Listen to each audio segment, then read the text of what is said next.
ইসলাম খেলাধুলাকে নিষেধ করেনি, বরং এমন খেলাধুলাকে উৎসাহিত করেছে যা শরীরকে শক্তিশালী করে, তাদের প্রস্তুতি বাড়ায় এবং পারিবারিক সম্পর্ক দৃঢ় করে। ইসলাম শারীরিক ও মানসিক শক্তিশালী হওয়ার শিক্ষা দেয়।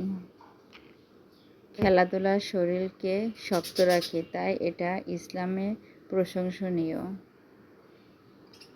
খেলাধুলা শুধু বিনোদনের জন্য নয়, শরীর ও দক্ষতা বৃদ্ধির জন্য খুবই গুরুত্বপূর্ণ।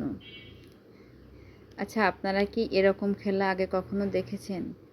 আমি তো এই খেলাটা দেখে অবাক হয়ে গেলাম যে এটা কি ধরনের খেলা। দেখেন, তবে খেলাটা আমার কাছে খুব চমৎকার লেগেছে। আসসালামু আলাইকুম। আমাদের এই যে খেলার ভিডিওটা কেমন লাগলো সবাই একটু কমেন্ট করে জানাবেন। আর এরকম খেলা আপনারা কি আগে কখনো দেখেছেন সেটাও জানাবেন যে এটা কী খেলা হতে পারে। আল্লাহ হাফেজ।